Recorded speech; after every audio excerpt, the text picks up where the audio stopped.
Hello, everyone. Welcome to Culture of Gaming's Power Up Podcast episode 17. Whoa, okay. Anthony's here. Yeah, I am your host, Taylor, and this week I'm, of course, joined by, Anthony. Hey, everyone. Sorry about the webcam issue. Well, it wasn't really an issue. I forgot to turn it on, but anyway. Yeah. Matt returns this week as well. Hello. And Aidan is rejoining the podcast. Hello, thanks for having me. No problem. Andrew canceled at the last minute, so this is what we're ending up with. Ragtag bunch of people. Yeah, we're both glad really. to have you on. Anyway, so we of course have a great show lined up for you guys, as per usual, so we're just going to go ahead and get right started. Our first topic of the day is Shadow of the Tomb Raider has been announced. That is the third game in the Tomb Raider reboot series. So, Ooh, yeah. yeah. Is it third? I didn't know that. It is third. Yeah, There it's is. the thing. There's the Apparently 2013. it's coming in September or something. Yeah. There's I the. think like a week after Spider-Man. Okay. Not a horrible Alright. window. Not a horrible window. No. Yeah, I mean, I saw the Right. trailer for it. Go ahead. I mean, I was TBH. saying Rise of Tomb Raider came out on the same day as Fallout 4, so Oof. Okay, yeah. Oh yeah. they love giving this the worst release dates. Yeah, really. I mean, TBH, if I was to just spend $60 on a game that week in September, it would probably be Shadow of the Tomb Raider. Hmm.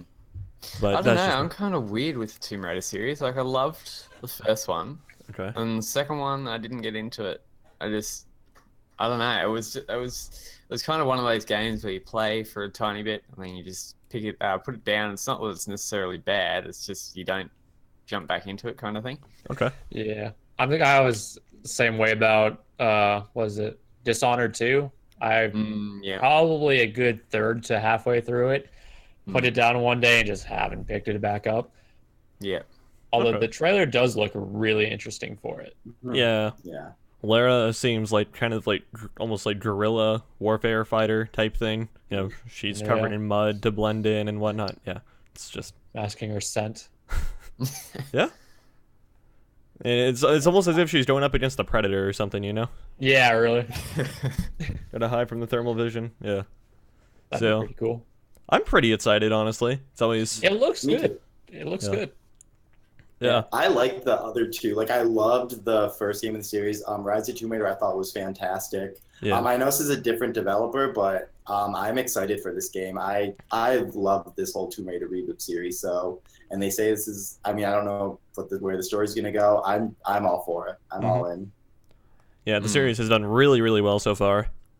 Yeah. Yeah, we will probably see more of it at E3. That's Definitely. most likely at the Microsoft press conference. Yeah. So, Yeah. So apparently it's being helmed by, however you say this, Deus Ex Studio, Eidos. Deus Ex. Montreal. yep. Yeah. Deus Ex. I say it weirdly because I'm Australian. So Yeah. Good old accents. Yeah. yeah. So, yeah, anyway, pretty excited about it. That was just a quick little blurb. We had to acknowledge it because, that trailer dropped on us, like, yesterday? Right? Yeah, yesterday, and that's the only thing we've really had since then. Yeah. So Yeah. So, It'll be interesting to see if they kind of blend it into the kind of Deus Ex kind of combat system and all that kind of thing. I would be down for that. I kind of found their combat system to be quite clunky. Oh, So okay. It'll be interesting to see what they do and if they keep it the same or if they change it a bit. Yeah. okay. I mean, I saw the whole camouflage thing. Like, are they gonna? I wonder if they're gonna go for more of a stealth through with this game, like trying to like blend in and avoid, or at least not avoid like causing huge fights. Yeah. I mean, I found that whole part really fascinating. Cross between Metal Gear and Tomb Raider. A, Oh. Hey. and I yet, would people actually say play the hell out Infinity of War that is the most ambitious crossover ever. I mean, Metal Gear and Tomb Raider, am I right? All right. Yeah. So, moving right along here, Tatsumi Kimishima, the interim head of Nintendo who stepped in after Iwata passed away, rest in peace, by the way, is retiring in June of this year as head of Nintendo, of course, and is naming Shuntaro Furukawa as his Those names, successor. though. Yeah, Shintaro Furukawa as his successor to take his place. Most notable thing about Shintaro is that he is only 45 years old and will become Nintendo's second youngest president ever to be appointed, second only to Iwata, who was 43 when he took the job. Yeah. So Interesting. yeah. I think it's really fascinating they went with the younger guy. Hopefully they will, because I mean we see Nintendo start to change their like policies on like they become more liberal with how they are treating their properties. So I think it's really great that they're going with a younger, fresher face to lead this company. Yeah, there's no internal strife. Kimishima is just old. Time to hang it up type thing. Yeah, he's doing retire well. Ready for retirement. Yeah, he did really well with Nintendo, like the 4 years that he was the head. Oh yeah. Yeah, like the 4 years he was there was the Switch, multiple Game of the Year worthy titles. Yeah. It was a very successful term for him, so yeah. Glad that he was here. Sad to see him leave, but I'm happy to see what the future will hold. One interesting thing to note about Furukawa, the guy set to replace him, is that Furukawa speaks fluent English. Yeah. Oh. So there's a chance like he could really become the face of the company more so than any of the past presidents have been. Yeah, I was thinking about that. Yeah. Make him more like a public face like Iwata was. Yeah. I mean, at least you guys been with global marketing since 1994, I believe. So you would have to speak fluent English, I suppose. Yeah. But yeah, it'll be like if they come to E3 and whatever, it'll be great to see them finally speaking English, you know? Yeah. Not that English is the only language, but yeah. Because Kimishima is retiring in June, I wouldn't be surprised if at the E3 conference we saw like a sort of metaphorical pass the torch type thing between the two at their presentation. Just a little blurb acknowledging it. Pass the Mario hat. Yeah, exactly. Aww. That'd be an actual really cool way to do it. That'd be cute. Yeah. Or the Master Sword. Either one. Yeah. Or both. Or Samus's arm cannon. That's never going to happen. What? Sorry. It's coming. The game's coming. Yeah, Prime It's 4. in development. In development. In other years words, later. it's sketches in somebody's closet somewhere. Yeah, we'll see it in like 3 years. It's Yeah. fine. At least it's actually in development. It's not. Yeah, we know might it's happen. coming. Yeah. It's not going to be those sick rumors for years on end. It's not going to be what's it called? Scale bound. Yeah. But yeah, I think it's great that, you know, I don't exactly know who was in the running for it, but I'd say this is probably one of the better choices Nintendo could have made in terms of appointing a successor. Just because, you know, Guy speaks English, which is important. Guy is young enough that he's not only going to be around a while, hopefully, but also is a little bit more in tune with the younger generation, you know? That'd be really nice. Yeah. And what I kind of find fascinating about Nintendo is they've kind of kept it all in the older generations of management and all that. They haven't handed it over to young people like under 40s or anything, which is, in my opinion, it's kind of a good and a bad thing because you can't really see where one spectrum is, but then you can bring a lot more of the old-fashioned kind of joys of gaming to the table. So, yeah. Semi-common over in Asia. Yep. Yeah. They've been like bringing, I mean, it's been like a family thing too until like, I think Iwata was the first one who wasn't part of the family, so. Yeah, I think it was something like that. Yep. So, yeah, that's Nintendo politics. Anyone got anything last to say about that, or are we good to go ahead? Keep releasing good games. That's all I can hope for. Yeah. That's all I want. Keep going strong. Yeah. Hopefully Metroid Prime 4 is good. Okay. They're going to have to make it good. Right. On to a more serious news topic. Belgium has officially declared loot boxes as gambling. Dun, dun, dun. Yay. And developers who still choose to implement loot boxes in underage rated games will face fines and or jail time. Ooh. So there are a couple different ways this can go. One, you know, developers will just say, all right, well, we're just not selling our stuff in Belgium. Sorry. Or whatever, because we want this. Two, they will lock people in Belgium out from accessing these features. Or three, and this is very wishful thinking and is the least likely to happen, developers will be like, well, we want to continue doing business in Belgium, so we're not going to put loot boxes in our stuff anymore.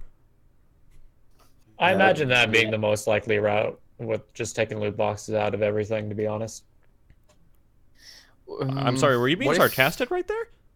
Wait, I was saying I hope they take the loot boxes out of their game for Belgium. Yeah. Oh, okay. Okay. I'm sorry if They that will. wasn't clear enough. Yeah. I thought they were going with option 3, which is just like developers just don't choose to straight up put loot boxes in their game anymore, which would be nice. I, but I don't just think they're going to take it just out for Belgium. It makes them too much money to consider otherwise. And at the end of the day, they are companies. They are in the business of making money. That's Yeah. what they do. Yeah. At least most game developers. So this is also important because it marks the first significant legislation to be passed against loot boxes as a practice. I'm happy with it. I Yeah, think I'm loot, happy with it loot as well. boxes are a cheap method to get money out of people with Yeah. poor self-control. Fair enough. I think it's just a waste of time, to be honest. Like, even having them there in the first place. I mean, it's. God, I suppose it's attractive to some people, but in the end, it's a bit of a dirty tactic, and Yeah. which is this will hopefully be a good thing because then other countries will see, hey, it's working in Belgium. Let's just get rid of it in our state or country or whatever. Mm-hmm. Get rid of the whole gambling situation and all that in gaming. So hopefully it takes a good turn. Or they'll just be like, oh, well, who cares? Just keep it the way it is. Yeah. Yeah. All right. I mean, does that apply for, I'm assuming that applies for Valve as well, Yes, with it all does. their cases for every single video game? Yes, it does. Mm. Cool. The only thing is, like, with me, like, there's different. I mean, I don't buy in-game purchases like with real money. It's just weird because microtransactions are like, and loot boxes are like so wide. Like, there can be some, because sometimes they don't affect the game at all. They're just like purely cosmetic, and those don't bother me as much. So I just find it a little. I just don't. I mean, it's weird when they lump all those in together because they have no impact on gameplay at all. Like, you just buy something to change your outfit. So it's just, I mean, I don't know. It's a tricky situation. I don't know if I personally consider it gambling, but I mean, Yeah. I am not a I fan can of see that. I'm not a fan. Okay. I mean, that's fair. Well, What? the argument for the cosmetic part is you're spending money for a chance to get something instead of spending money to get something. Yeah, That kind of defeats the purpose because I've known Yeah. I've known people who've dropped $50, $100 on Overwatch loot cases just to get a specific cosmetic. He's Taylor referring to Russell. me, by the way. I am actually not referring to you. Oh, okay. I I mean, was it's not. like back when I played Overwatch semi-seriously, I would maybe spend like $50 just on a pack of 40 loot boxes to get just 1 or 2 skins for characters I like, Ugh. I'll be honest. Yeah. He was a mercy Heresy. main, so it's mercy main, so it's always the good skins though. Yeah, exactly. Heresy. How could Heresy. Oh, man. you? Heresy. Well, lessons learned though. That's what- Okay. So a bit of a quick question. So they're just talking about boxes that you don't know what you're getting in the box. Yes. They're not talking about, like, for instance, in a mobile game where you pay, say, $20 to get like 5,000 gems or whatever. No. Yeah. That's a microtransaction, which is Yeah. a different classification. Yeah. Yeah, so. I mean, I never spend money on video. I like, I don't know. I never got the whole. I get why people don't like them, but it's also. I mean, I guess it is gambling. You choose to spend the money on this thing, knowing that there's a very well chance that you won't get it. So I don't like them, but I'm not as down on them as most people seem to be. So I mean, I'm not really one way or the other. Like, I don't think this is going to lead to them going away. Honestly, they will not get rid of them anytime soon. But maybe it will lead to that, but I don't see it happening. Realistically, It's a step into the unknown. Yeah. As I said, it was wishful thinking. Yeah. But, yeah. I prefer the system that Rainbow Six has actually, where you can buy alpha packs for X amount of in-game currency or whatever, or real currency, but you can also spend the in-game currency on individual cosmetic items that you want, and that's actually the system I prefer because if I'm going to drop $10 on something, I want it to be on what I want versus something I'm never going to use. Yeah. Yeah, So- to be quite honest, I think Rainbow Six, I don't want to say has perfected it, but they at least have the least arguable system Yeah. as far as like loot boxes go and everything. Yeah. So yeah, props to them, I guess. Interesting. So do you think this will pave the way for more countries, not only in Europe but across the world, to pass legislation against it? Or, because I know specifically here in the States, Hawaii was leading an investigation into it, but that's just Hawaii, so yeah. Yes and no. I Okay. think Yeah, some countries will follow suit, and some countries will just be like, "Yeah, who cares?" Yeah. yeah. That's the same way I feel about it. I think mostly the European countries are going to deal with that more than anybody. Maybe Australia if they get too crazy. No, No, you doubt don't it. think so? Nah, they don't care Okay. about this kind of Australia stuff, so- only cares about child abuse. and Fortnite. Yeah, and Fortnite. That's right. Yeah. Yep. I don't see it happening in the U.S. I don't know. Maybe it's like the Not by a long pessimist in shot. me. Yeah. Yeah, I don't see it happening at all here. Yeah, I think the biggest maybe issue in the U.S. is that, like, I would find it really hard to explain to a congressional committee why this is a bad thing type thing, you know? Yeah. Like, I feel like a lot of it would go over their heads. Yeah. It probably wouldn't work anyway because it's. Yeah, I don't know. My argument just got shut down. US in flames, politics so is a fickle no worries. thing. No, it's like, well, if you think about it, like the US is supposed to be a democracy, like a lot of other countries are. If they're kind of taking away a choice out of gaming, then it's kind of. I've got no idea about US law or anything, but it's They kind can of, argue that gaming is an art and that it's Yeah. protected under the First Amendment as a freedom of speech, so you Yeah, can't exactly. hinder it in any way. Which it legally is. So Yeah. there's already the precedent for that here. Yeah. So. Mm. At least that's how it would work in the States. Mm. All right. So anyway, let's talk about Valve for a little bit. You know, the developers that are letting CS:GO die into the ground, but are not developing Half-Life 3. Not developing anything worthwhile. Yeah. Although they are. Do you want Oh, one thing Valve is good at is spending money, and So they're good at making money. yeah, they're good at making money Yeah. to then spend that money. And That's the true. latest thing that they've spent some money on is Campo Santo, which is a development studio responsible for a game known as Firewatch, Ooh. which I heard was good up until the ending. Yes. Okay. Yeah. It's a great game. I mean, and I thought it was great overall. Honestly, I loved it. I was a little disappointed with the ending, but everything else was great. The visual art style was amazing. The voice acting between the two characters, oh my god, it felt like a Some of the natural best. conversation you were eavesdropping on. Okay. Mm. Some of the best performances I've seen. Like, Oh, yeah. anything. Okay. But yeah, so Campo Santo, known for Firewatch, I believe their current project is like in the Valley of Gods or whatever, or like in the Land Yeah, of it's something- Gods, which is It's like something along those lines. yeah, it. we saw that at either the Game Awards or E3. I Yeah, it forget was- which one. It was the game. It was the last year's Game Awards. Okay, yeah. Okay. It was last year's Game Awards then, and it looked almost like Sea of Thieves, but in Egypt. Like that's what I got It has off of the it. Firewatch art style. Yeah, Yeah. Yeah. I'd like So to So see it's what, just- like ships sailing through desert? Or... no, That'd but be cool like to see, but no. just kind of like the Yeah, co-op type thing. I'm really interested in that game. It looks really So cool, am I. and I mean, I think this means really the biggest thing that this means is they will have a lot more money to spend on this, and Yeah. it will probably be easier for them to develop this game. I'm- So I mean, development must have been going well if Valve got interested enough. oh yeah, That is They an must- they option. just- Go ahead. I'm sorry. I didn't Oh, mean to sorry, I was cut you just off. saying. I was just going after what you said. Like they obviously saw something. Like they saw potential in this game, or else they wouldn't have even considered it.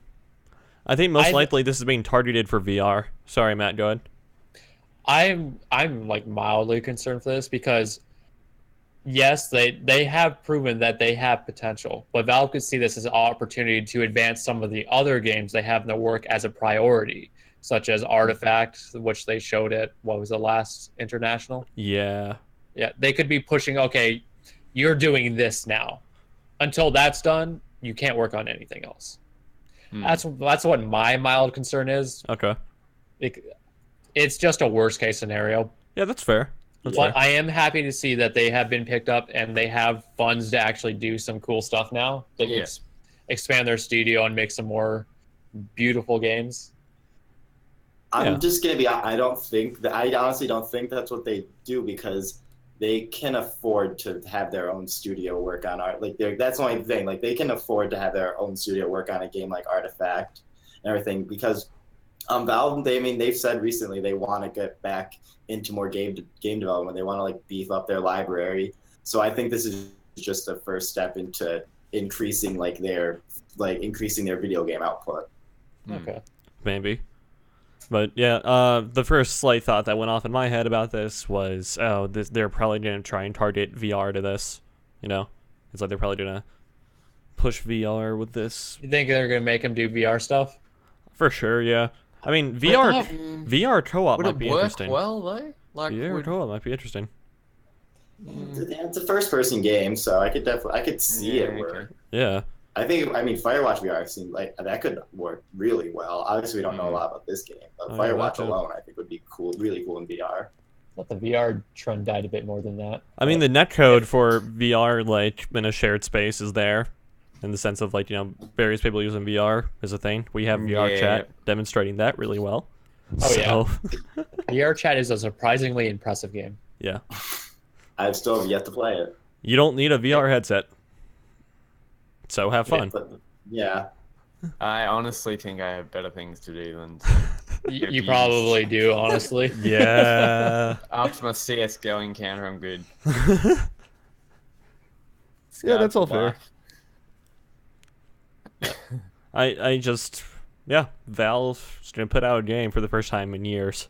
That's awesome. Yay! Maybe they'll get Maybe inspired and be like, "Hey, we can do Half-Life 3 now." Never gonna happen. We're never doing Half-Life 3. What if they bought the studio so it'll be like, hey, your next game can be a Half-Life game? We're never doing Half-Life 3. Like It could be an installment in the Half-Life series. Never gonna be Half-Life 3. Oh no, I'm not. No, Half-Life 3, no. Yeah. Okay. So I would just like to say that, recently we've been titling like podcasts when they get uploaded and everything with like a brief like summary of the big topics. I would just like to say that clickbaity stuff works because even though we briefly mentioned the PS5 2 episodes ago, I put that in the title and there was like a massive uptick in views by comparison. So I'm gonna title this video when it goes up Half-Life 3. No, you just need to be like PS5. Half-Life 3 rumors. Yeah. Oh, so, God. yeah. It's so sad that clickbait works like that. I'm already figuring it out. Yes. Everything that makes people click on stuff. Yeah. Yeah. All right. So, yay, Valve. Good job, I guess. So, Fortnite. Oh no. Fortnite. Oh, yes. So, we do know that colleges around the world have been trying to dip their feet into the esports business just a little bit. They're doing things such as having college-based teams, offering scholarships, etc., based on your skill in a video game, which is all fine and good. It's like same thing as like sports scholarships for like football or not. That's all fine and good.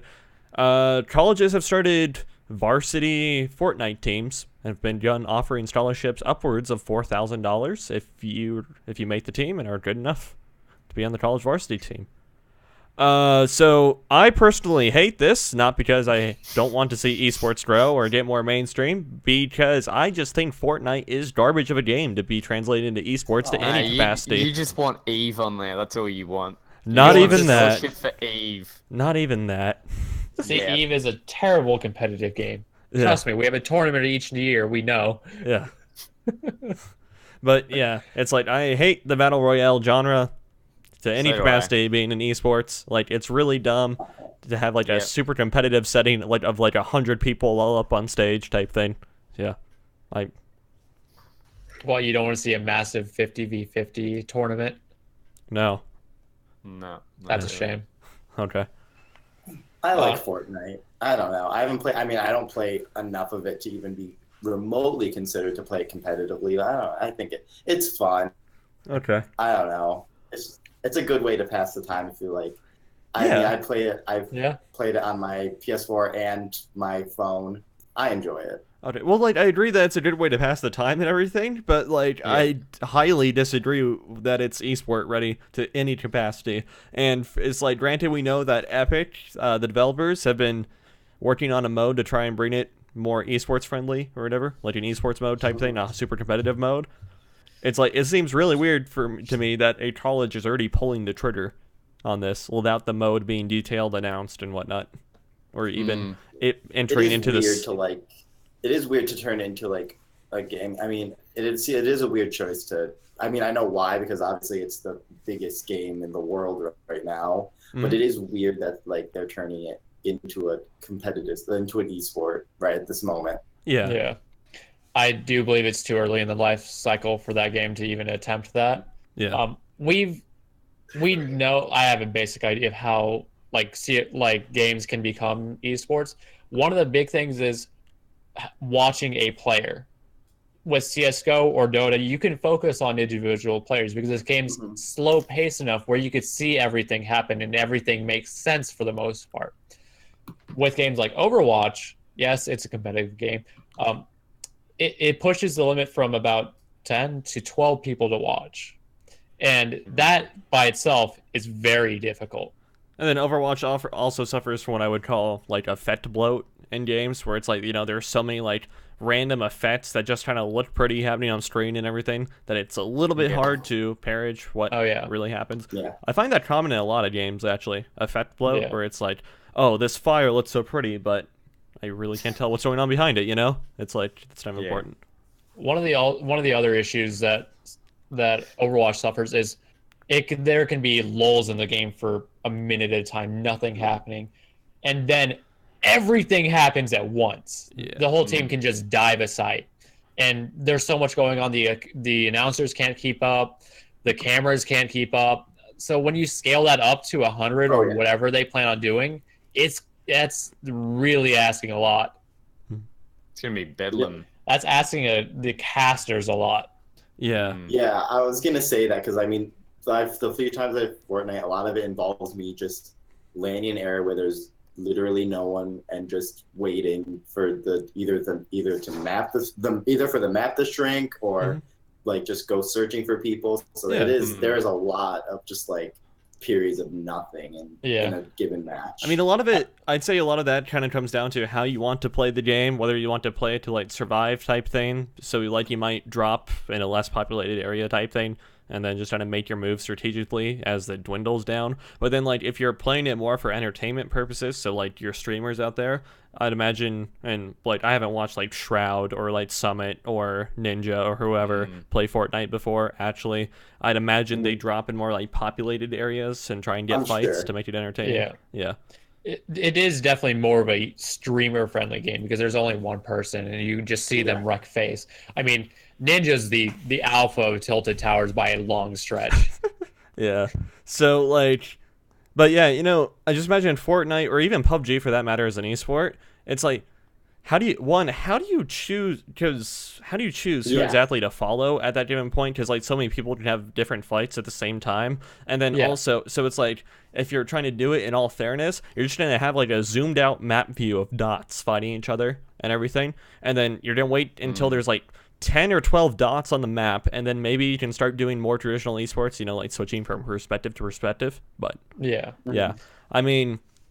We did mention like periods of lull and everything, and it's like StarCraft did have this issue a little bit. Like the first minute or two of the game is kind of a lull period, because just because of how RTS work. You're starting from nothing and then kind of have to build up just a little bit, not much.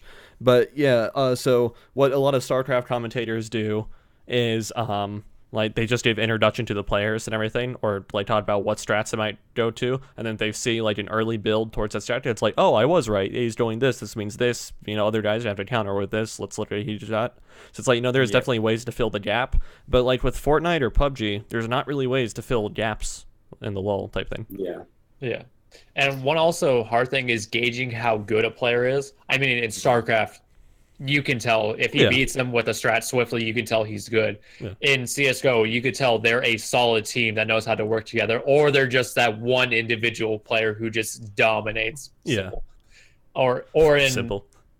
or in was it Dota or League of Legends, when they attack something together, you can tell that team is good. In this, yeah, you can get top 5, but you're just sneaking around and you haven't killed anybody until 15 people are left. That's hard to judge. Yeah, you're consistently top 20, but you're not good at it. Yeah. Now, the first time I played Fortnite, like I played 2 matches, I made to like the top 12 just because there was no one around me. Yeah, Exactly. when I first picked up, as much as skills involved, a lot of it is luck too. Oh yeah. when I first picked up PUBG a little bit before Fortnite came out, remember this. second match I was like top 3. Yeah, second match I ever played was top 3, and I was mostly hiding in a bathtub with an M4 most of the time. Oh yeah, he found a house in the middle of nowhere in the circle. When inside of it laid down, and the circle just kept getting shrinking just around him until it was just like one of the final circles, 3 people left, and it just barely missed him. Yeah. In the house, so he had to go outside and try to fight. Yeah. And proceeded to get run over by a car. Yeah. I mean, unless they did like a custom map and filled it with bots or something, and had to try and get rid of the laggy periods. I mean, I don't see it working. That's not gonna work. I know. I don't. Yeah. There's no way to. They would have to cut down the map size, surely. They would have to cut down the player size of the people who go into it as well. Yeah, and it's the map like size, so then they've got like a rust situation. Yeah. Then it's like fight kind of thing, not just wait for 10 minutes and then okay, I'm dead. Yeah. Yeah, but that's the point of it all, right? So it's like, as it stands right now, Fortnite, PUBG, the massive 1v1v1 times 100 type thing, doesn't really work as an esports format. Epic has said that, hey, we're going to try develop a competitive mode. But like, what exactly does that competitive mode look like? Even if you were just to boil it down to like teams of 6 or 5 or whatever, right? It's like, that's still going to run into the same issues, because you still just have so many people on the map. Yeah. Yeah. And it's like, God forbid, 2 of these, it's like in this theoretical game, 2 of these theoretical squads start fighting at the same time. How do you choose which one to cover or not? It's like, people are going to be like, oh, I really wanted to see that fight, but we were watching this instead. Observing is already hard enough in CSGO when it's 2 teams, let alone... Oh, yeah. When stuff happens in CSGO, it can be a struggle sometimes. Mm-hmm. One of the other issues I find is, with going back to like the placing and whatnot, if a guy gets 5th place but he's managed to get 12 people, but the dude gets 2nd place but he's only killed 3 people, which one would you just count the second dude, since he was the second to last alive? Would he be higher, or would you count the dude who's done more work as like the one who deserves it more? Right. Yeah, it's like there's a lot of questions and problems that need to be answered before Fortnite. So, yeah. The point of it all is like, it's kind of strange that a college is committing this early to a game that's not really even esports ready, I just find it funny that colleges commit to esports a little bit. I like it.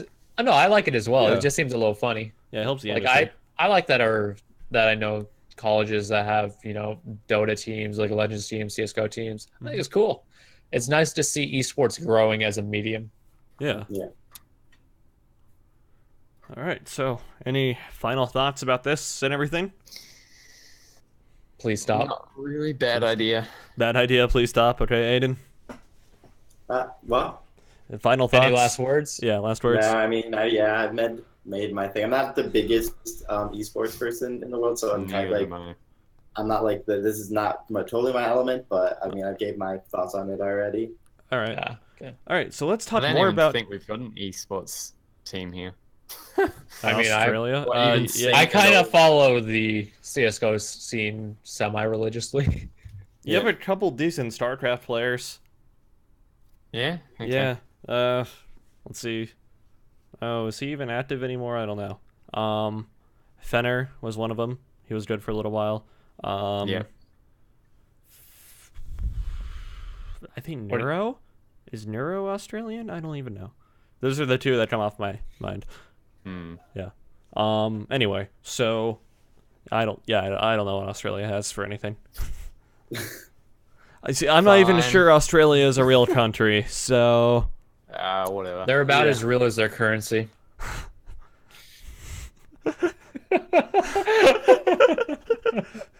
All right. Oh, that was a good one. Moving right along here. Yeah, guys. So, Nintendo had some bad news. It turns out there is an unfixable vulnerability in Nintendo Switch. All right, so unfixable, maybe a little bit be of a misnomer, but basically what's going down is that there's a security vulnerability that was found in the Nintendo Switch that occurs during the boot up period. There's a brief time of vulnerability that has been easily exploited and abused. So, hackers that have found this and tried it have been able to put whatever OS they wanted on there. So Linux, Windows, etc. So I find it funny they put Linux on there. yeah. But anyway, so the issue is that unlike most other security vulnerabilities, which can be patched by a rewrite of code or a patch of code to just kind of lock the door, so to speak, this is at a hardware level, which means no amount of software tinkering can fix this. It would require the part giving the open security door to be replaced. So the only way to fix this is for Nintendo to do a minor hardware refresh of the Nintendo Switch. So It's sad to see this happen. yeah, so few different ways that I see this going down, okay?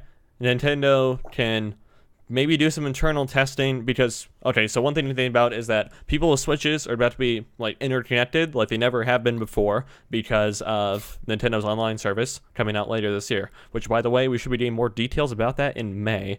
But Exciting. yeah, exciting. But so yeah, people with Switches, they're going to be connected like never before, okay, with the service. So Nintendo, with some internal testing, can say, all right, well, as it stands now, it's there's not really a solid way for a hacker to get into the Switch as it's booting up, so we're going to leave it as it is. They can, two, do internal testing and be like, okay, even with the online service, there's still no decent way for a hacker to do it, so we're just going to leave it type thing. Or third, and this is worst case scenario, is that there has to be some degree of a hardware recall for the Switch. Yeah. The fourth one, and that would require Nintendo to be evil and just be like, well, you guys are screwed that bought a Switch, buy this new one. But I'd imagine with Nintendo that they would probably give you credit, if not full replacement, at least some degree of significant credit towards whatever new piece of hardware, if they even choose to go that route. Yeah, they would definitely do that. Yeah, if they even choose to go that route. So what I find funny is if I was just reading the article on it, and the people who found the flaw in it, they've published a whole thing of how to get into it and how it all works and everything. What I find funny is they've done that, so now anyone who knows anything can just jump in and hack anyone's Switch. yeah, I mean, So that's it's a good way of, that's fairly common. way of spreading awareness of, hey, do this and you'll be right.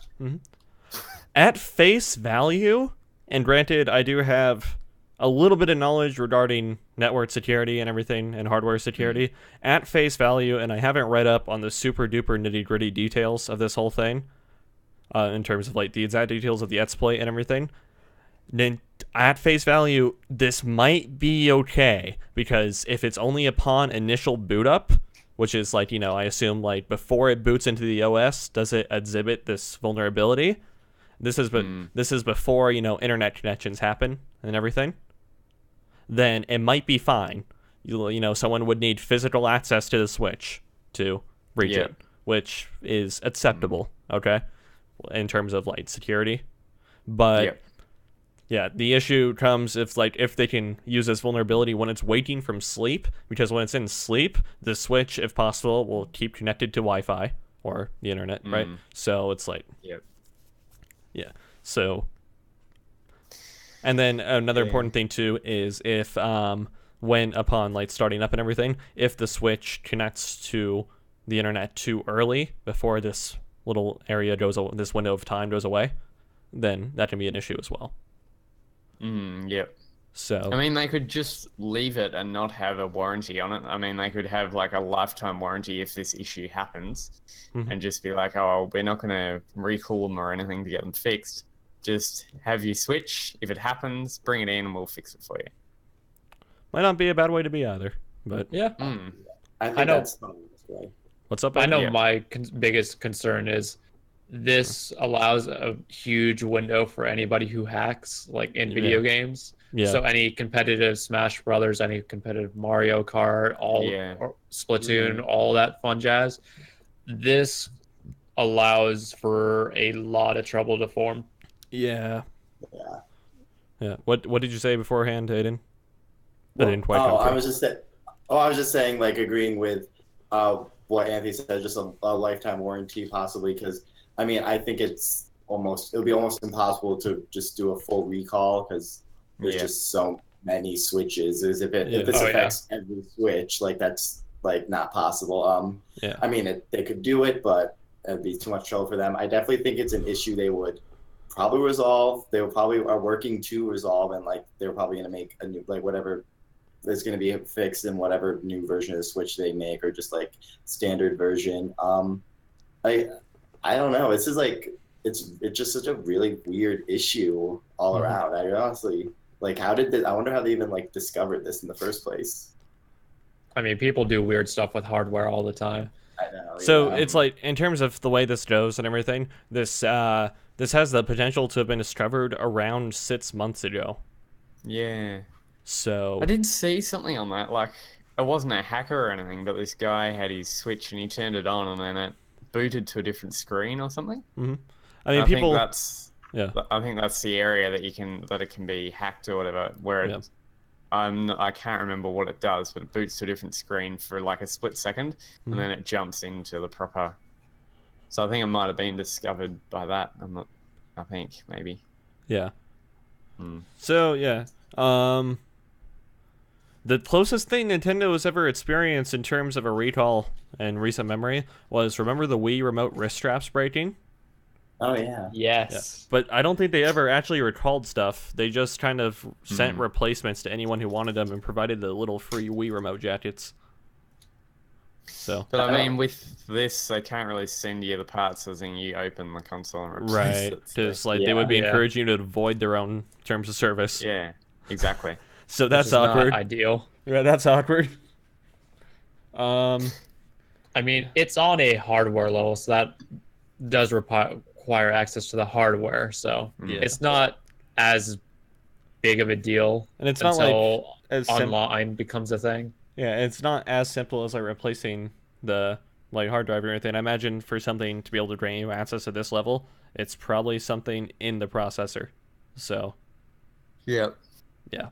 It's just it's a really bad spot for Nintendo, TBH. Yeah, so that's a fun position to come into when you're about to take the role of president, huh? Yeah, so I wonder if like Kimishima will try and solve this as much as possible, or if he's just gonna throw his hands up in the air and say, screw it, it's someone else's problem. I've already announced my retirement. Yeah, it's like, I'm retiring, guys, later. Is this the reason why he retired? He didn't want to deal with this? No. Maybe. Yeah, maybe. You never know. Yeah.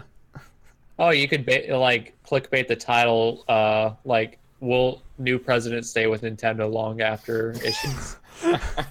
It was Nintendo's new president was an inside job. Yes. Oh man. There we go. Yeah. Oh boy. We have kind of, I don't know, this could line up decently well for Nintendo. I have semi seriously speculated of a Switch hardware refresh coming up. I've thought about. I've like guessed that they'd be doing that too. Yeah. It makes sense. Since it's a portable thing now, they usually refresh those much quicker than their console counterparts. Yeah. So it's like, that could be a massive selling point for the refresh. Be like, hey, vulnerability fits, or whatever. Switch 3D. Yeah. The Switch 3. Oh god. I hope they ditch that gimmick, honestly. I mean, it has giving credit, the 3DS does have a ton of power in it, so you have to give it that much. I do, but it's just on my 3DS, I never use it, so. Yeah, Nintendo's always good for their gimmicks, though. Yeah, that's true. So, yeah, and it would be even nicer if Nintendo trade in credit for your Switch, because hey, security exploit. Even if it was just like $100, that'd be fine, Yeah. Like, 150 because maybe or something like. Yeah. I could see 150. Yeah, I mean, they could pair that with the warranty situation, I suppose. Where if you don't want to do it, then They could they could do it where if you trade it in, you get X amount of extended warranty as well. Yeah. That'd be an easy way to do it without shelling out too much cash. Yeah. Yeah. All right. So, any little concluding thoughts about that one? We're gonna have to wait to see what Nintendo decides to do. Yeah. Choose And if your the new boss decisions. retires straight away. Yeah. Choose your next. Have they action made points. an official comment on it yet? I don't think so because this was discovered or it was announced not too long ago. So. Yeah, I think like Thursday. Yeah. I think Thursday. So I wonder if that. Yeah. So just gotta imagine what they are thinking about this. I mean, how long they've known. They may have known about it for a while. Yeah. I mean, just I'm sure they're working on a way to fix it. So I'll just see what happens. Yeah, like if it came out Thursday night, like in the US or whatever, like I believe it did. I think I saw the first few articles start popping up around then. It was like at the very end of the news day for it type thing. That would have been well into the afternoon Friday in Japan. Yeah. So they might not have been able to like investigate, drum up a statement beforehand type thing, you know? Yeah. So we're trying to see. We'd have to wait until Sunday, at the very least, U.S. time, to see how it goes.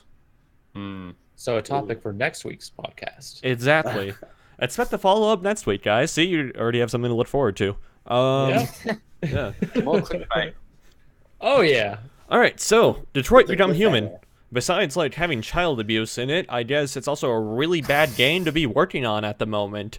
The developer, the head developer, I forget the guy's name, in the studio. David Cage? Yeah, David Cage. Thank you, Aidan.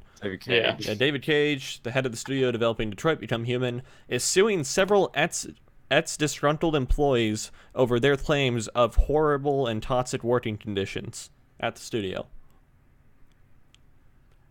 They're were suing the- the French media, aren't they?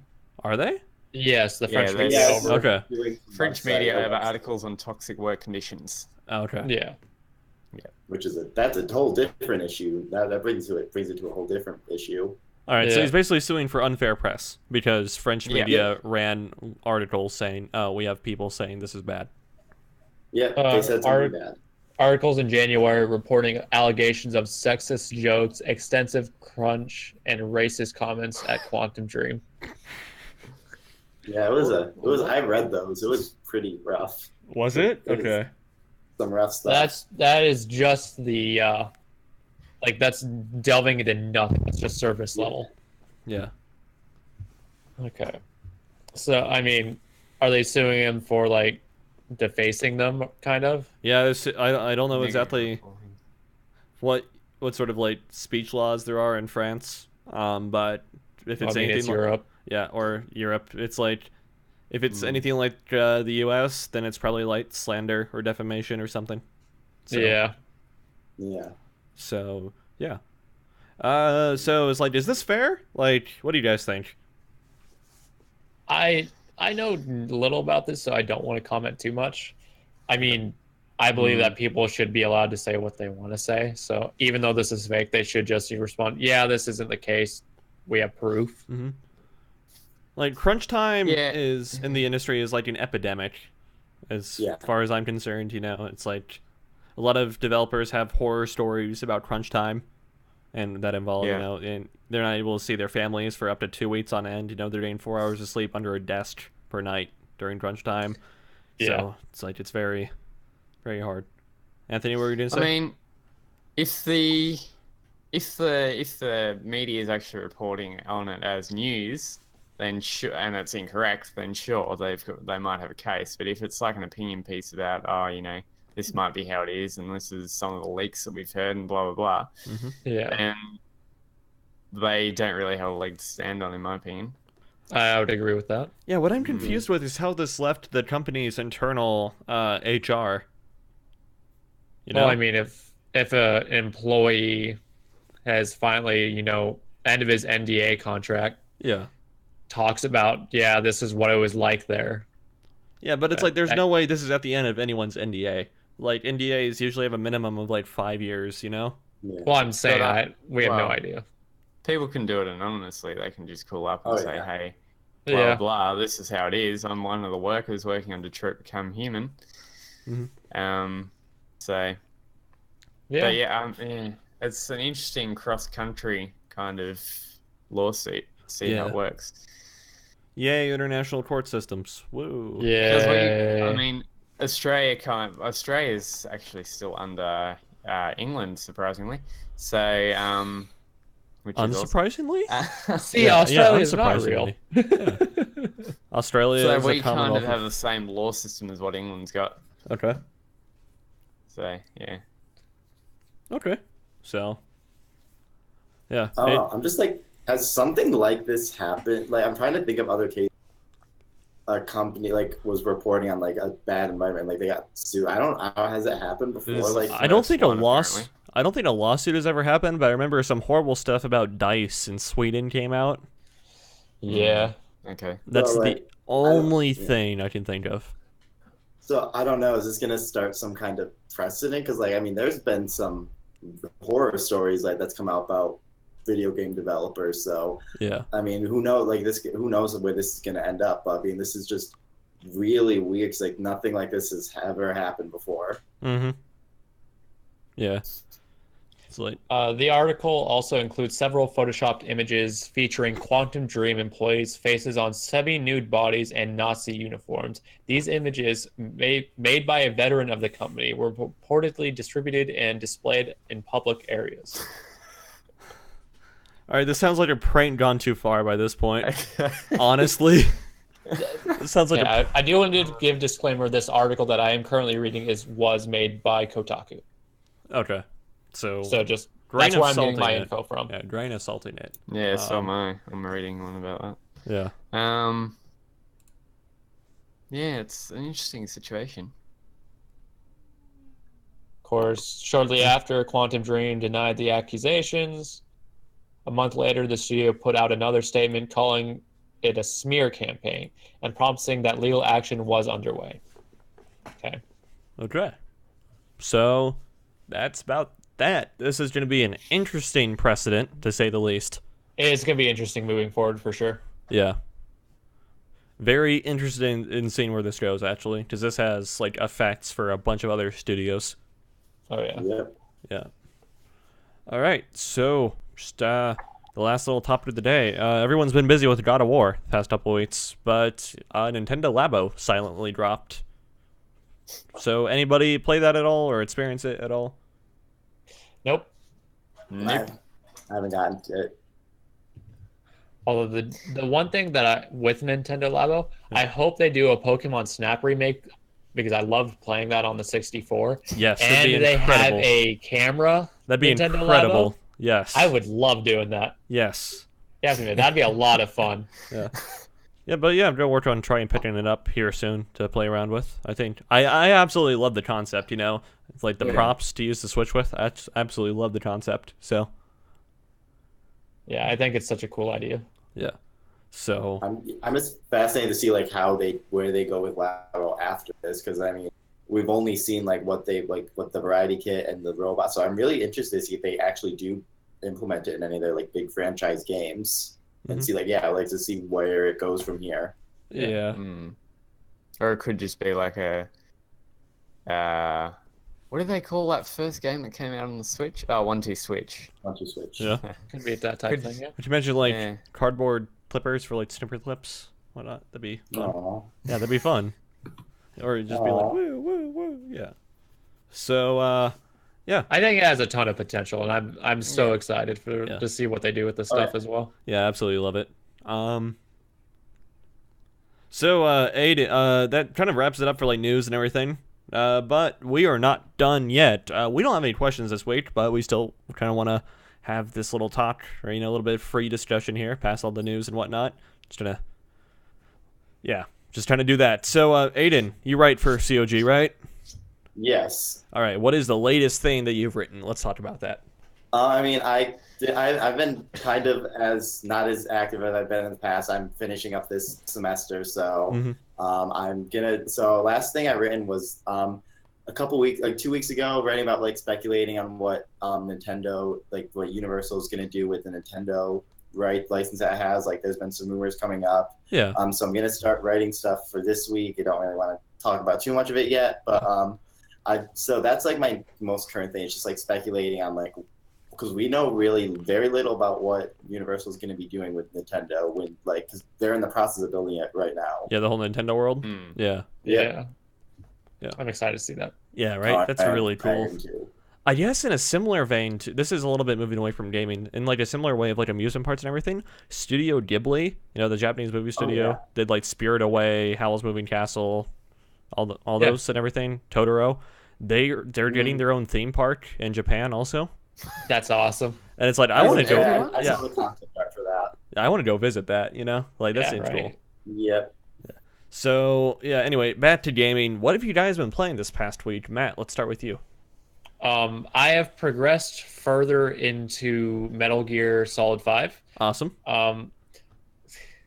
Kazuhiro is a very messed up man. Yeah, he's playing that for the first time. So Yeah, it's my first playthrough of it, and oh my god. yeah. Oh, yeah. Yeah. Yeah. I haven't done much outside of picking him up. Not gonna go too much farther than that Okay. in terms of like story wise. Hmm. I've kind of just been roaming around, seeing what there is to do and how things work. I've been slowly picking up and amassing people from Mother Base, of course, Mm-hmm. as we do. Yeah, as you do. Yeah, I've also been playing some Rainbow Six like I do. I've been live streaming that as well, which has been a ton of fun. Yeah, showing off the IQ MVP. The IQ Oh my Elite god, MVP. people get so salty about it. It's so nice. Yeah. I love it. All right, Aidan, how about yourself? I'm surprised. I've been playing God of War. Yeah. It's a long game. Let me trying to beat that, and I think it's incredible. And I'm also playing that Harry Potter that I don't know if you guys know about that. The Harry Potter what?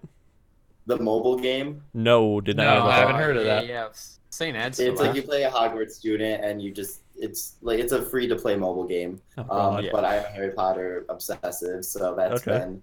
But like I said, most of my gaming has been dedicated to God of War. Just trying to get through that. Okay. Hmm. Anthony. I've kind of had a bit of a slow week this week. I haven't really been playing that much. Okay. I've played a bit of everything. I've been playing some Spec Ops, some more Spec Ops. Still Alright, going in okay. that. I've been playing some what's it called? Oh yeah, Sniper Elite. So I managed to get the Sniper Elite series for Okay. $1 off Wow. Fanatical. Very nice. So it doesn't have 3 in it, but it's You got 1 stole and it 2. off the back of the truck. Yeah, exactly. Yes. It's got 1, 2, and Art of Victory in it. And I've just started 1, so I'm just working my way through that. It's kind of a bit like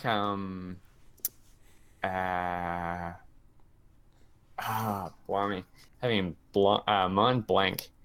What's that Describe it. game? What's the game where you play as a guy in a suit and you got to Hitman? be all like a robot kind of suit thing? That's a Crisis. It's a bit like Crisis. More details, please, because Man in a suit. yeah. All right, more details, please. It's a bit like Crisis, so it's very stealthy, as you would imagine. Because Deus it's a sniper Ex? game. It's kind of the same art style. Dead and whatever. Space. What? No, Are I'm you- talking about Crisis. No, I Oh, I know, know. but you've been playing Crisis? Is that what you arrived at? No, I'm talking about Sniper Elite. Is a bit like Crisis. Oh, Okay. okay. Gotcha. I was just describing games with the guys in a robotic suit. Yeah. Fair enough. Metal Gear Rising Revengeance? Transformers. Right? Yeah. Capcom versus Marvel. Okay. You play as Iron Man. Haven't you also been to something else up recently? Oh, yeah. Or is that a yes. convention? Yeah. So Yeah. yesterday we went to Supernova, which Okay. is like a major Supernova. Supernova. So it's like a comic book, like comic books and art and gaming and all that kind of stuff. Yeah. It was overbooked yesterday. Oh, There were too many people Very there. nice. Um, That's standard per convention, though. yeah. Yeah. So it was pretty small considering. So basically with Supernova they do it. They do it like 6 months in a row, and they have one in Melbourne, one in Brisbane, one in Gold Coast, one in Adelaide, one in Perth, and all these different states in Australia. And they've got like people from Doctor Who and Citizen 7, Okay. and also a whole heap of like anime stuff as well, all right. voice actors and all that. So I got to meet a couple of them yesterday. Doing a couple of articles and video stuff for the site with like compilations and all that. It's Awesome. mainly people like trying to make my way through a crowd, but yeah. That's always the fun part. And that's it's conventions. mainly cosplay stuff as well. So they had quite a few like Daleks off Doctor Who, and interesting. all different kinds of stuff. Overwatch characters and all that stuff. So it was a good experience. Mm-hmm. Kind of interesting. The first convention I've ever been to. So Okay. All right. gaming convention. So Yeah. Yeah. yeah. My first convention was Phoenix Comic Con, which is a fairly big convention in terms of Comic Con standards. It's like, Yeah. I think it was something like 40, 50,000 plus attendees. Wow. Yeah. Okay. Yeah. Yeah, they would have had about probably 30,000 at this place yesterday. Okay. Okay. I could be and mistaken on Phoenix numbers. They didn't really have that much of a gaming area either, so which was Okay. a bit of I a know- disappointment. Me and Taylor went to a convention in town. What was it, Gamescom or something like that? It was like, oh, I don't even remember the name of it. But it was a small convention, but it was really cool though because they had arcades line up all Yeah. across the room. They had N64s with GoldenEye, Smash Yeah. 64, Yeah. Mario Kart, all that. Yeah. And it was really awesome. They also had a mini Smash tournament as well. Okay. It was really Nice. cool. Mm-hmm. Yeah. That's the great thing about being in upstate New York. There are none in my area, in my immediate area. I'm sorry. Yeah. Yeah. Yeah. The bid, I like, believe Joel off the podcast. yeah. He's Yeah. been on here a couple of times. He's going to BrizCon today, which is like a board game Really. / video game conference, and he's got 2 interviews lined up. So it'll be interesting. to see. Awesome. Awesome. Yeah. Awesome. So That's I'll gonna be interested in cool seeing stuff coming that. out of that. Yeah. Outside of What do you like, say, Taylor? huh? It'll be cool to see that. Yeah. Yeah. Outside of like the gaming convention that was in Phoenix, and I think they're doing it again this year, so that'd be fun to go to again. Hopefully But it'll be a bit bigger. and hopefully. with some more voice actors and all that. yeah, it was only a couple thousand people, honestly. Okay. Yeah. Yeah, but so it was pretty tiny, but it was still fun for a couple days. The big like con convention, so to speak, that I go to every year is CES. So Yeah. that's Yeah. insane. But that's like a world-renowned convention, though. yeah, that's like it's insane the amount of people they packed in there. It's the insane amount of venues they pack in, or displays they pack into that area. Yeah. Mm. Yeah. All right, so gaming for me this past week, pretty much God of War. God of War. Slowly grinding your way through that. Yeah. I saw your face die when you mentioned that the game was long, Mm-hmm. It's such a long game. because Taylor's playing on the hardest difficulty, God of War mode. Yeah. I was playing on balanced mode and I had to turn it down. I had to turn it down because luck. I was kept dying. To his credit, Taylor's not dying nearly as often. Yeah, it's like it used to be when I first started. It's like each encounter, no matter how small, will take like 4 or 5 tries. I'm no longer dying on initial encounters, so that's always a plus. He'll beat the first couple of waves, Yeah. Get there. So that means it's a good game. It's like you learn the game and that's good. Yeah. Yeah. That's He's good. taking his time with it. He's just exploring the hell out of the game too. Yeah, just like It's You're not dying, but 10 years later you'll be finished it. yeah, Yes. exactly. such a pretty game. I just like Mhm. walk around half the time and just like look for things. Oh yeah, it is an absolutely gorgeous game. Yeah, the one takeaway I have in my experience is that Kratos does not have a son; he has a boy. Good boy. Yeah, Boy, Kratos does not have a son; he has a boy. Boy! I was starting to get annoyed with that kid. I was like, I'm like, he like. I mean, I think he's good as a mechanic, but when he points something out that I'm literally watching, I'm like, yes, I see it. I was feeling like Kratos. Yeah, It's like the gold standard for like video game companions for me is Elizabeth in Bioshock Infinite, Yeah. and I'm still not Oh. too sure on where Atreus lies on that spectrum. I like him because he's like used. I mean, he engages in combat, so I mean, once you get further down the rabbit hole, he is a lot more useful than the Yeah. initial encounters. I mean, like, okay, so I guess, like, combat-wise, he is pretty useful, about on the same level as Elizabeth, I'd say. But, like, story-wise, I don't want to say he's abysmal, but, like, it's always, like, his screw-up puts you in a really bad position, and, like, hey, Yeah. just saying, Elizabeth never really screwed up, so whatever. Watch where you're going. I kid, mean, you or screwed up with boy. Elizabeth, so Yeah, exactly.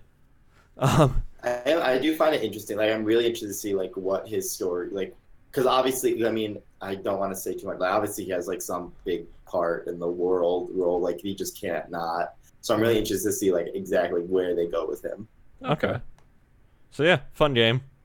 Fun game. Nice. Cool game. well, just as simple. I can see now why people, like for example, our writer doesn't like it that much, because the old God of War games was always have those big impactful moments, the big boss fights at the very end or somewhere in the middle, or something that told you this is your time.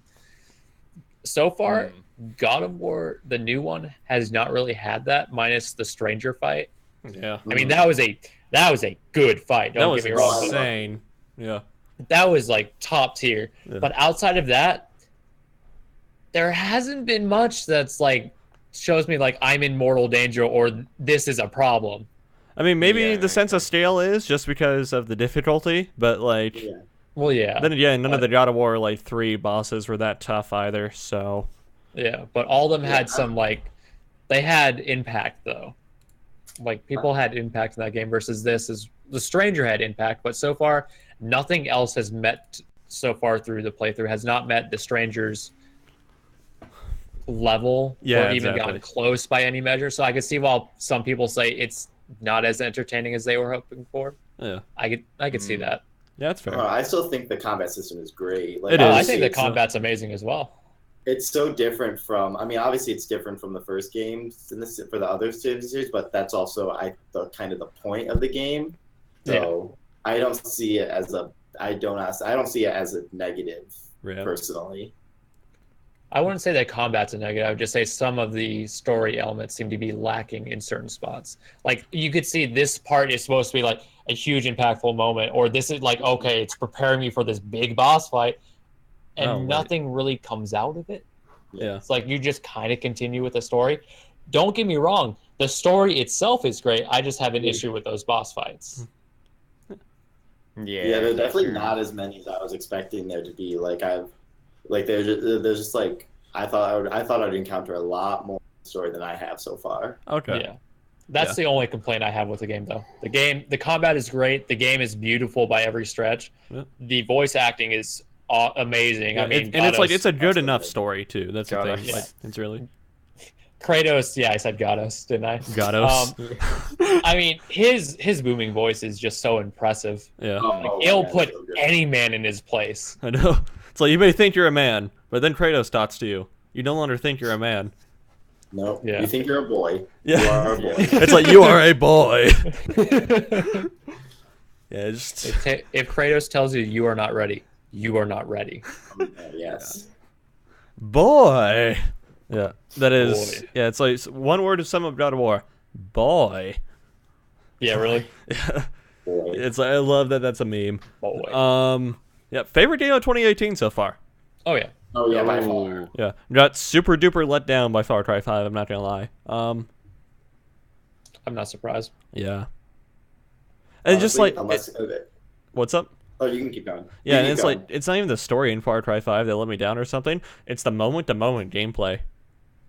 Because like it just seems like they try and get you to do something at every waking minute of the story, or of the game rather. That's just like, I want to go fish or whatever to get better perk points. Well, I can't go fish because like people 300 meters away from me are having a fight. I hear the gunshots in the distance, and eventually the fight oozes over to my location somehow, even if they haven't seen me at all. So I'm forced into the fight, even though all I want to do is fish for a stupid perk point. Okay. So Oh, yeah. hated. Freedom is important. Yeah, and I think that's like the only other big 2018 game I played so far. What other stuff has come out? I don't think I've played a 2018 game. I played Nino Kuni, which I also think is a fantastic game. So, Okay. but God of War, Okay. like, I mean, unless like Kingdom Hearts 3 does come out this year, this is, I think, is I actually- wish. It's we're getting the release date next year. I'm sorry, I once again bring up Kingdom Hearts. I had to do it somehow. I think this will be my game of the year. Like how last year Zelda was my game of the year. I think Yeah. this is. I think I'm already calling it for me personally. Okay. My game of the year. I think the one game that will dethrone it for me, and I'm assuming it'll come out this year, will be Ace Combat 7. I'm super excited for it. My goal this year is to get a Switch, Okay. which will probably I be mean- like 6 months down the track. I mean, That's unless Kojima is absolutely insane, Oh. if he just drops Death Stranding this year, because he has Yeah. reported that the work on it has been like superbly fast and everything's just like clicking like nothing else. Yeah. If he just drops it this year, That'll be a serious contender also. Oh, yeah. When would they release that though? I'm just trying to imagine. Well, like, it doesn't matter when they release it. Well, Kojima's yeah, name because- slapped onto this. It's like it's gonna dethrone whatever's coming out Yeah. whenever, you know? I mean, we have E3 coming up. Perfect opportunity Yeah. to say, Yeah.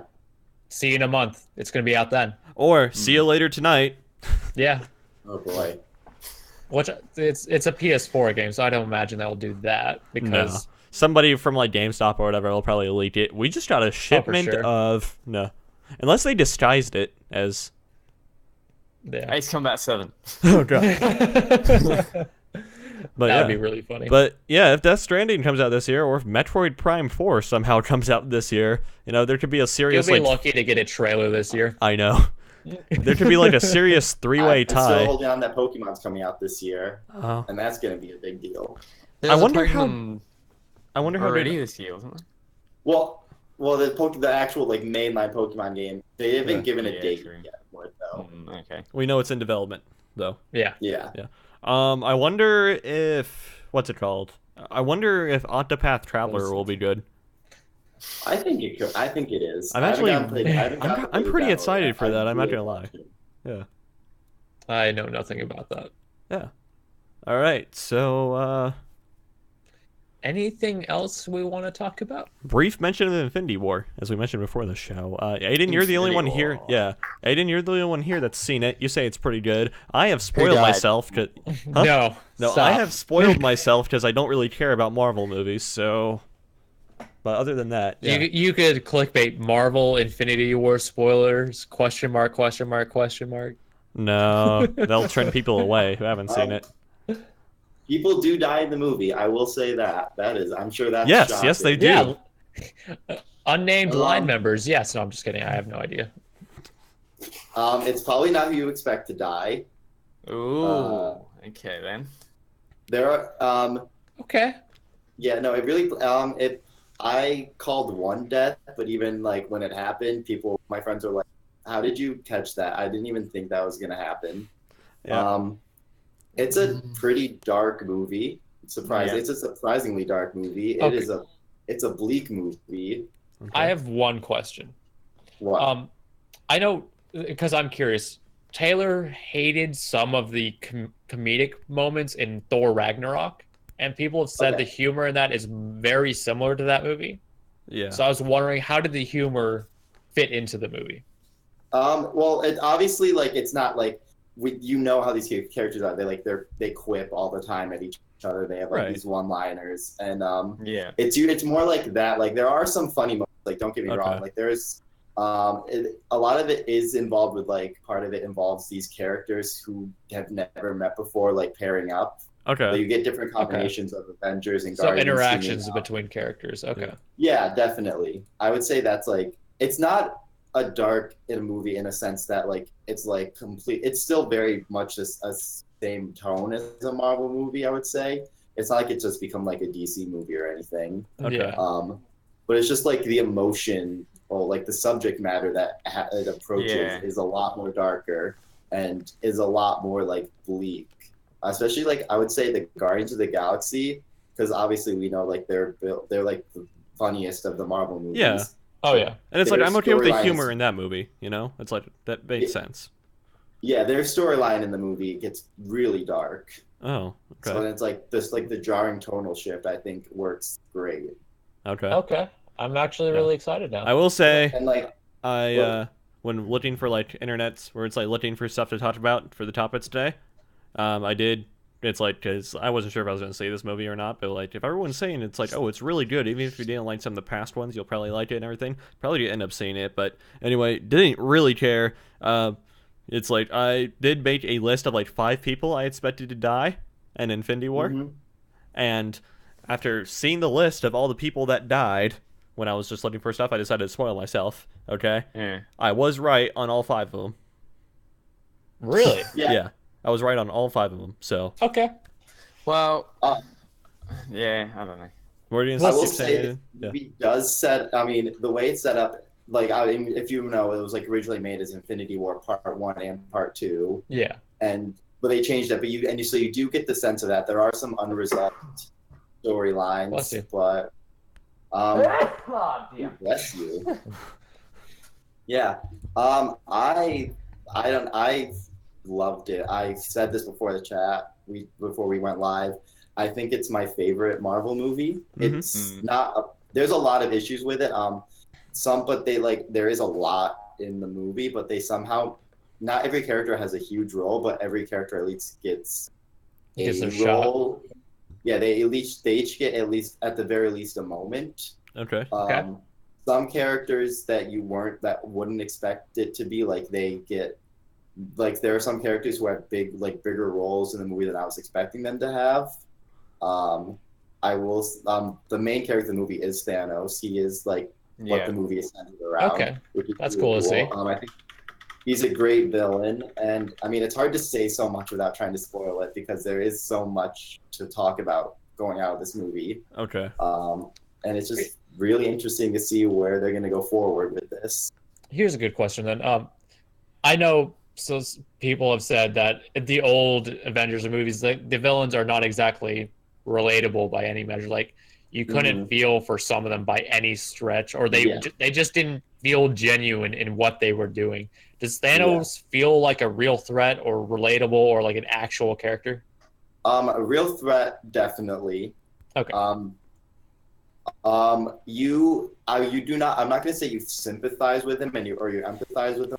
No, he wants to like destroy the universe, the population. Yeah. But you get why you understand why he wants to do it. Not that you will ever agree with it, but you find out his reason. You go into his psyche and realize and you do there are they do give nuances to him.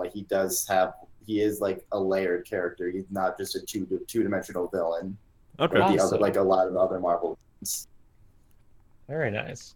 I'm actually really excited because I know I love the comic book series for the Infinity Wars, and or the older version as well. I actually have one of those old comics, and that storyline is one of my favorites out of all of comic books because that comic book, which I think is a 4-part series, does a fantabulous job at balancing every character in every moment.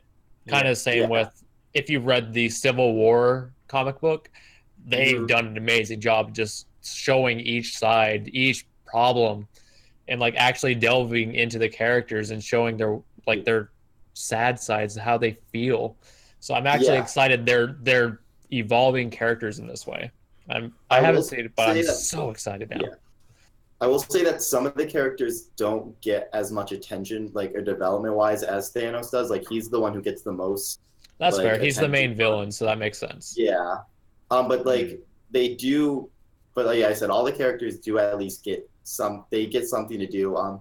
But I mean, some characters don't even interact at all. A lot of characters, there are characters who just never cross paths at all.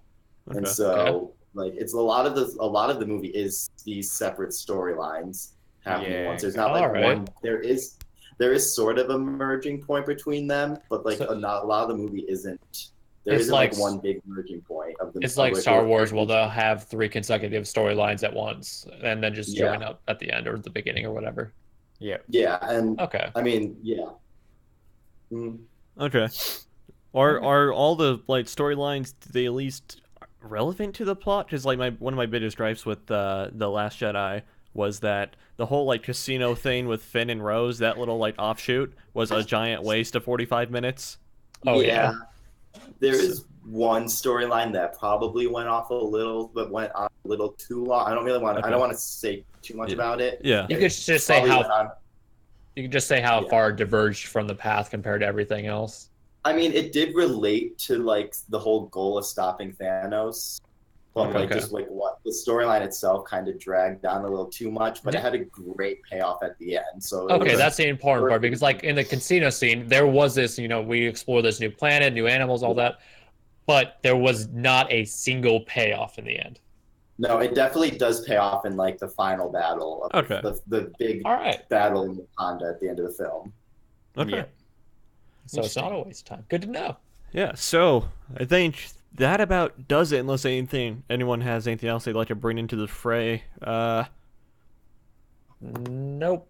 Okay, Anthony, Not really. save us some money. I shall try. Save us some real money. There's some real money. I don't know about that. I'm not going to do this. You could just convert everything to AU. Yeah, exactly. Oh man. So, Xbox One 500GB consoles are still on sale at various retailers because they're getting rid of those 500 gig console versions. They're converting everything over to a minimum of 1 terabyte, which is great to see. Yeah, Good clearance deals sale. for us. Yeah, clearance Yeah, sale. exactly. So, with actual console deals, Xbox One 1 terabyte console with Middle Earth Shadow of War and the FCA collection at the Microsoft Store for $249 at the moment. Xbox One S 1 terabyte console bundle with Halo Wars 2 at Amazon for $288, and they have the same deal at GameStop as well for that. For the PlayStation, we have a PS4 500 gigabyte console. What are you laughing about? The dodge. The dog sleeping on my Oh, the bed. dog. Yeah. She's just potatoing right now. Yeah. She's all sprawled out. Gotcha. I can lean over so she's in the shot. Fair enough.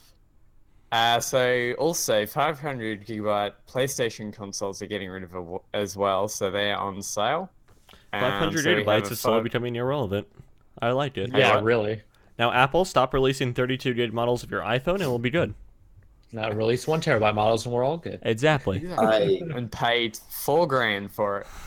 What's I up, Aiden? delete so much space. This is a tangent, but I delete so many games to make room for God of War. Oh, It's okay. just like, Okay, With all the updates that Tangent it's also, had. they update like once per day, and I guess they have to copy like degrees of file systems every time it updates, because it takes forever, even though the updates are only like a few megabytes. every time I've opened the game, there's been an update. Which Yeah. I mean, I don't know what this game is not even broken by any stretch of imagination.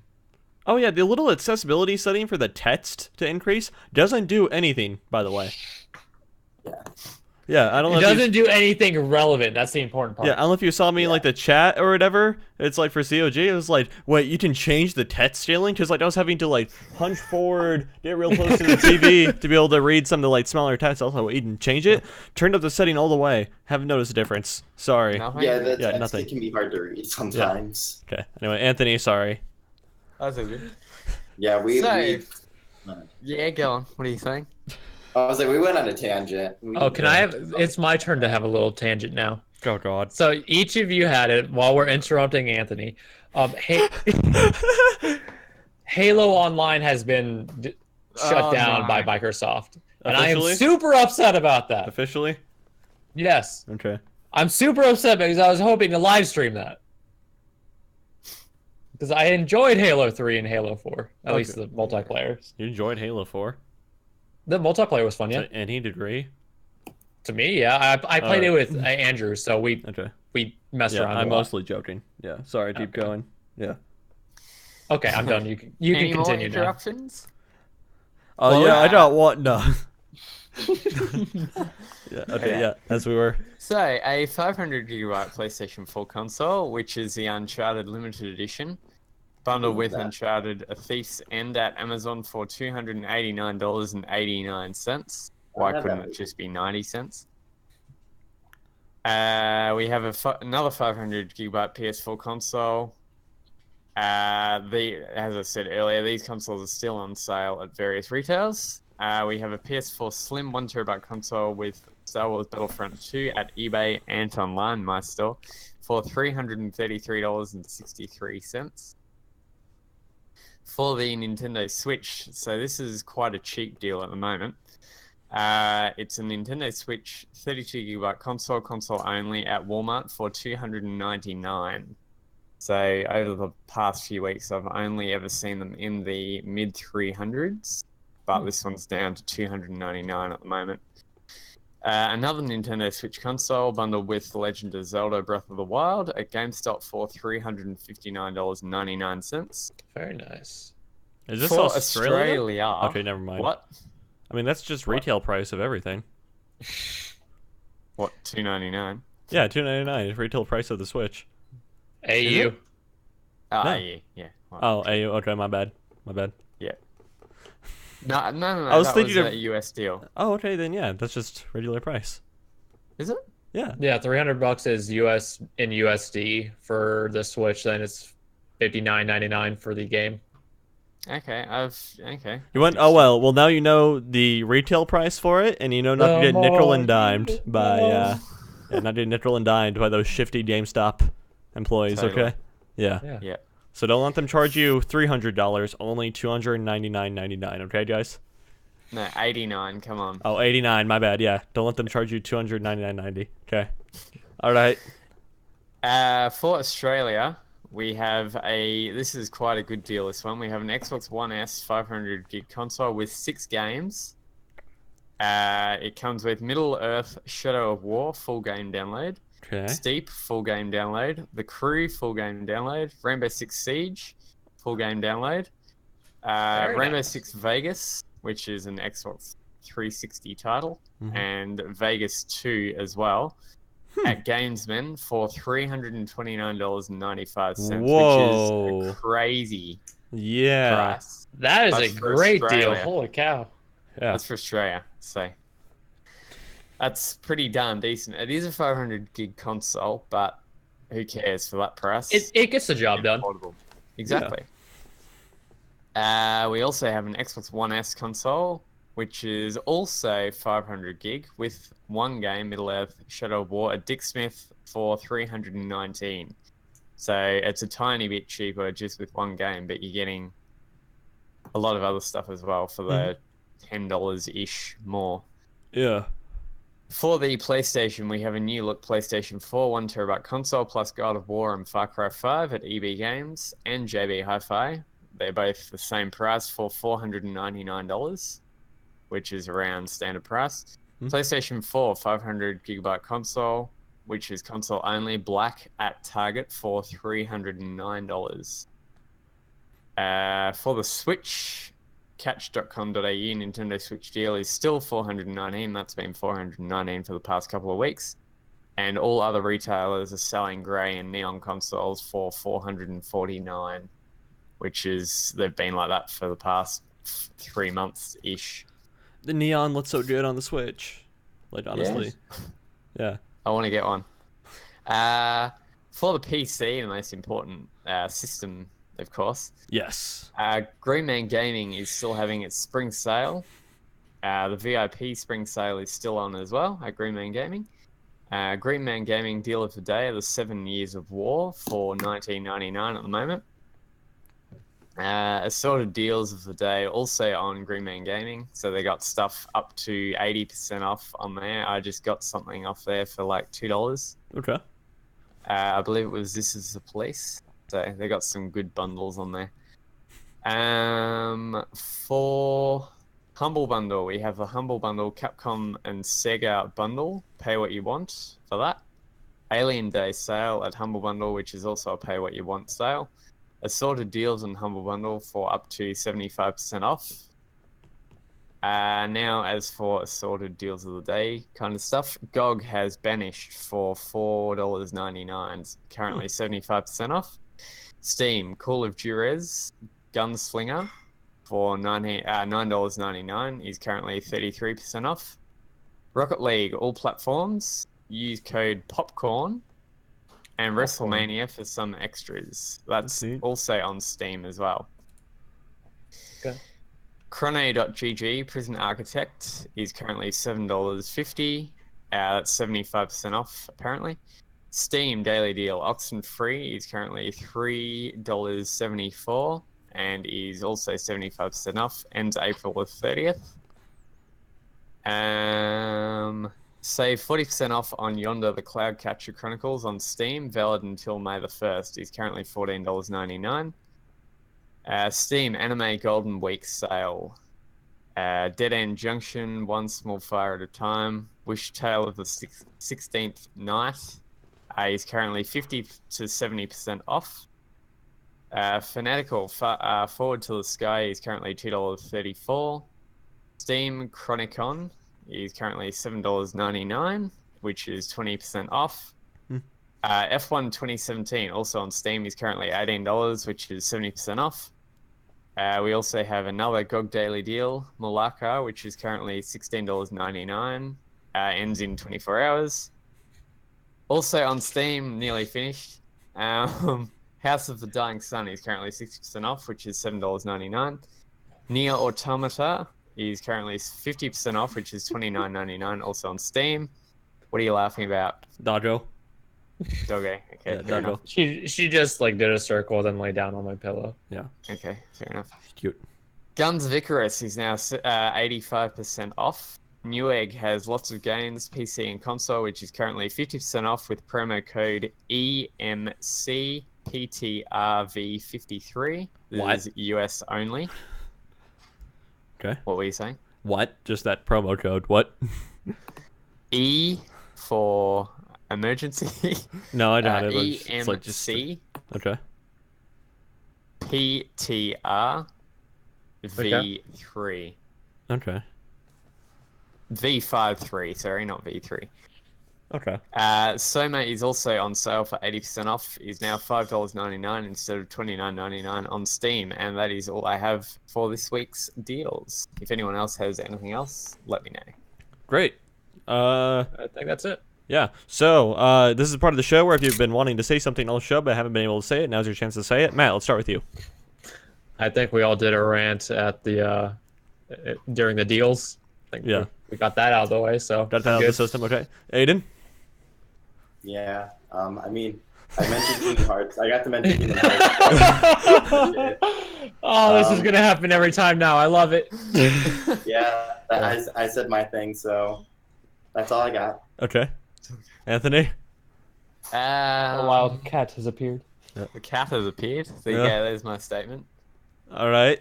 I got nothing. So, thank you guys for watching. We'll be here next week. Same bad time, same bad place.